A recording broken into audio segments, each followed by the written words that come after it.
안녕하세요. 독일에서 현재 건축사로 일하고 있는 건축꿈나무 그냥입니다. 오늘은 브랜드 하우스에 관해서 이야기해 보도록 하겠습니다. 사실 이와 관련된 영상은 이전에도 한번 만든 적이 있는데요.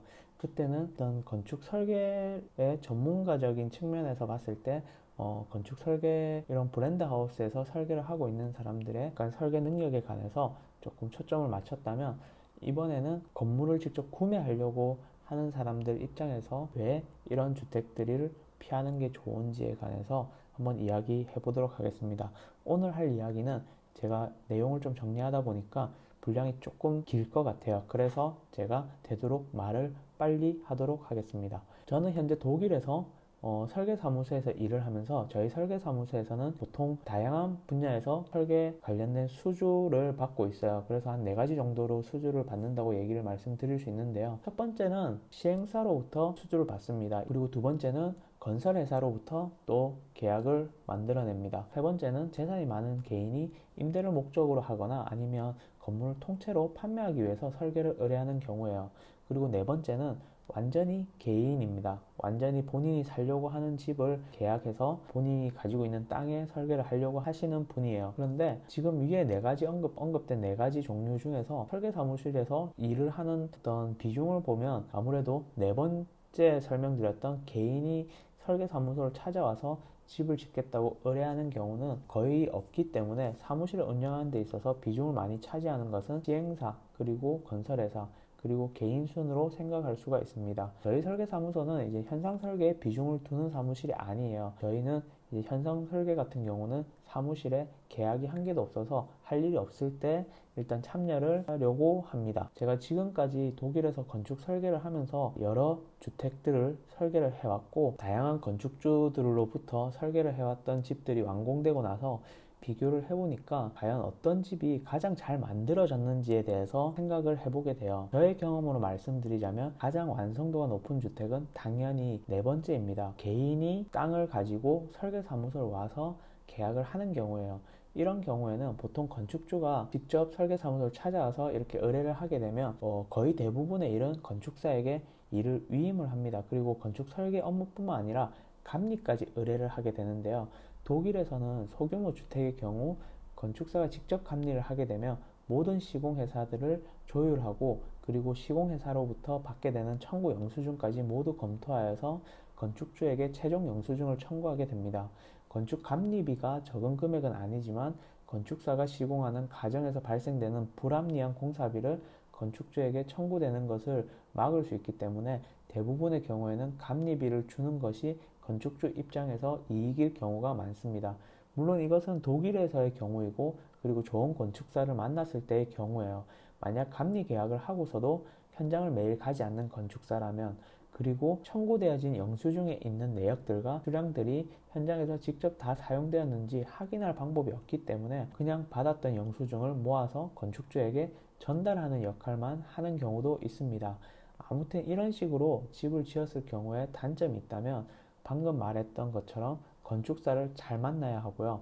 그리고 건축주가 공사를 진행되어지고 있는 과정에서 결정해야 하는 것들이 많다는 것입니다. 물론 건축사에게 많은 것들을 위임을 했지만, 그리고 집을 짓는 과정에서 분명히 건축주의 취향이라는 게 있기 때문에, 그런 취향과 관련된 것들은 모든 것들이 본인이 스스로 결정을 하셔야 합니다. 그렇기 때문에 건축사와 자주 만나서 회의를 하는 일이 생기게 되는데, 이런 것들이 아주 되게 바쁘신 분들이라면 좀 번거로운 일이 될 수도 있습니다. 그리고 두 번째의 경우에는 이제 시행사를 통해서 분양 형태를 하는 경우인데요. 이 경우도 막상 시공되고 나서 결과물을 보면 꽤 나쁘지는 않아요. 물론 분양하는 시행하는 회사가 어느 정도 오랫동안 있었던 회사인지, 그리고 어느 정도 자금력이 있는 회사인지도 중요합니다. 시행사에 관해서 잘 모르시는 분을 위해서 잠깐 설명을 드리자면, 시행사는 사업을 시행하는 역할을 함으로써 토지를 구매하고 그리고 분양을 하는 업무를 합니다. 그래서 시행회사 안에는 설계회사와 시공회사가 없이 금전적인 것을 관리하거나 사업성을 검토하는 부서와, 그리고 분양만 하는 부서만 있다고 보시면 됩니다. 제가 한국에서 설계를 할 때만 하더라도 시행사들은 그냥 껍데기만 있고 실체가 없는 사기꾼이라고 생각을 했었는데요. 그런데 현재 독일에서 제대로 된 시행사들과 일을 하다 보니까 이것도 꽤 나쁜 방법은 아니라는 생각을 하게 됩니다. 시행사는 자신의 자본금으로 토지를 구매하고 설계회사와 시공회사의 계약을 할 때 어떤 성능의 집을 설계를 하고 시공을 할 것인지 그리고 계약서를 통해서 정확하게 명시를 하게 됩니다. 즉 에너지 효율이 몇 등급이고 그리고 창문이나 난간 그리고 성능 등등 모든 항목별로 구체적으로 명시되어져 있어요. 그리고 시공회사 같은 경우는 공사비가 어떤 명시되어 있는 계약서에 따라서 공사비를 정해서 입찰을 받게 됩니다. 이 구조에서 중요한 것은 힘과 돈의 중심이 건설사가 아닌 시행사에 있어야 한다는 것입니다. 시행사가 돈이 있어야 설계회사와 시공사를 컨트롤하면서 압박을 넣을 수가 있거든요. 그리고 만약 계약서와 상이한 문제가 발생할 경우에는 회사 대 회사로 소송을 할 수가 있고 그리고 다음 프로젝트에서 함께 할 수가 없게 됩니다. 그렇기 때문에 언제나 계약서에 요구되어 있는 건축 설계와 그리고 시공을 해야 하고 하자에 관련된 모든 책임을 져야 하는 것이죠. 중간에 공사 과정에서 증가되는 공사비에 관해서는 서로가 어느 정도 책임이 있는지를 확인하고 그 책임만큼 떠안아야 합니다.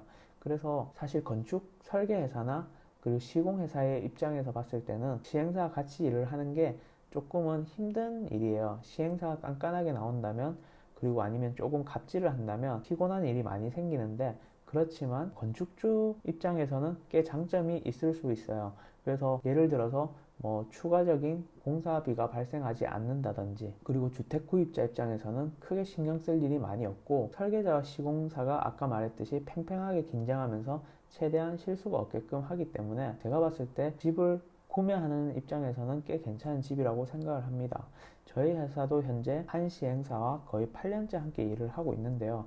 물론 중간중간에 설계비 문제로 시행사에서 조금 더 저렴한 설계사무소에서 진행을 해왔었는데 결국에는 다시 저희 회사와 같이 일을 하게 되더라고요. 실제로 이런 경우가 되게 허다하다고 합니다. 사실 앞으로 말씀드릴 이야기가 이제 오늘의 본론인데요. 건설회사가 직접 시행을 해서 설계하는 경우에 관해서 이야기해 보도록 하겠습니다. 건설회사가 직접 토지를 구매해서 시행을 하게 되면 일단은 설계비를 줄이기 위해서 가장 첫 번째로 실시 설계 계약을 하지 않습니다. 왜냐하면 본인들이 지금까지 건물을 지어온 방식들이 있기 때문에 굳이 실시 설계 도면이 없더라도 만들 수 있다고 생각을 하거든요. 그래서 건축 허가를 받았던 도면을 가지고 시공을 착수하게 되는데요. 그러면 많은 부분에서 문제가 생기게 됩니다. 그런 문제가 생겼을 때도 그냥 넘어가는 부분이 대부분이에요. 건설회사 자체가 주도적으로 진행을 하다 보면 그 누구의 눈치도 볼 필요가 없어요. 다음 계약을 위해서 최선을 다해서 지을 필요성을 못 느낍니다. 공사비가 공사를 하는 중간에 줄이기 위해서 재료의 질을 낮은 등급을 사용하는 경우도 종종 발생하는데요. 그 이유는 시공회사에서 집을 판매할 때는 시공사에서 분양을 할 때 사용하는 그런 형식의 건물 정보가 담겨 있는 계약서는 없기 때문입니다. 그렇다 보니까 등급이 낮아도 구매자의 눈에 보기 좋게 마감재만 좋게 사용할 뿐 좋은 재료들을 사용하지 않는 경우가 많아요. 그리고 그것을 컨트롤할 전문가도 없기 때문입니다. 그리고 그 다음에 일어날 수 있는 일은 이제 하자가 생겼을 때도 개인이 건설사에게 컴플레인을 하기가 쉽지도 않아요. 건설회사의 입장에서는 개인이 하는 컴플레인에 큰 타격이 없습니다. 왜냐하면 건설회사들은 마케팅에 차지하는 비중이 그리 크지 않기 때문입니다. 그래서 이렇게 여러 종류의 주택을 설계를 하고 지금까지 완공된 후에 집을 방문해 보면 시공회사가 직접 분양을 한 경우가 가장 건물의 완성도가 낮게 느껴지는데요. 저는 한국에서 현재 만들어지고 있는 브랜드 주택들이 대부분 위의 문제와 유사하다고 생각을 하고 있어요. 왜냐하면 설계자와 시공자는 둘 다 서로 회피할 수가 없는 직업입니다. 이 둘은 학교에 있을 때부터 사이가 별로 좋지 않아요. 왜냐하면 서로가 지향하는 목표나 목적이 다르기 때문인데요. 시공의 경우 대부분은 시공의 기술이나 경제성에 초점을 맞추는 반면에 설계의 경우에는 디자인과 그리고 주변과의 관계에 관해서 집중을 하게 됩니다. 물론 이게 근본적인 이유는 아니에요. 보다 조금 더 실무적으로 접근을 해본다면 설계자는 설계를 하는 사람이기도 하지만 설계한 도면대로 시공이 잘 지어졌는지를 확인하는 감리자로서의 역할도 있습니다. 그렇기 때문에 시공자가 잘 지어지고 있는지를 지적해야 할 의무가 있는 거죠. 결국 부실한 시공을 지적한다면 시공자 입장에서는 이익이 줄어들 수밖에 없기 때문에 회피할 수가 없습니다. 브랜드 주택들은 설계와 시공 그리고 시행이 합쳐져서 중간 마진을 줄일 수 있고 시공의 질이 좋다고 강조를 하는데요.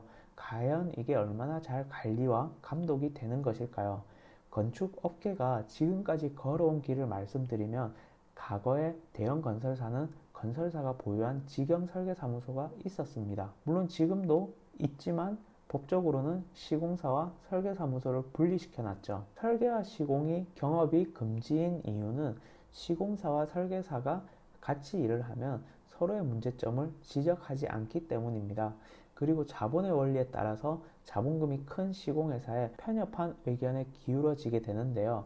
그러면 건설회사의 경제성 논리에 맞춰진 설계를 할 수밖에 없습니다. 그리고 설계자가 직접 감리를 하는 것 또한 스스로 감리를 하면서 설계상의 잘못을 지적할 수 없다라는 이유로 설계와 감리를 분리하게 되는데요. 이처럼 지금까지 여러 문제점들이 있어 왔고 결국 건축 설계와 건설 회사 간의 긴장의 관계를 유지하려고 노력해 왔습니다. 그래서 이론적으로는 건설 회사가 건축 설계업을 할 수가 없는데요. 그렇다면 이런 브랜드 주택 시공 회사들은 어떤 구조이길래 이런 것들이 가능하다고 보아야 하나요? 구조를 보면 하나의 법인 그리고 건설회사, 설계사무소 각각 가지고 있지만 결국 자회사 개념으로 운영을 하고 있어요. 그래서 법의 테두리는 피해가지만 결국 법의 테두리로 우리가 규제를 하려고 했던 상호 간의 긴장을 피해가는 것입니다. 이것은 사실 대기업에서도 지금까지 하고 있었던 일인데요.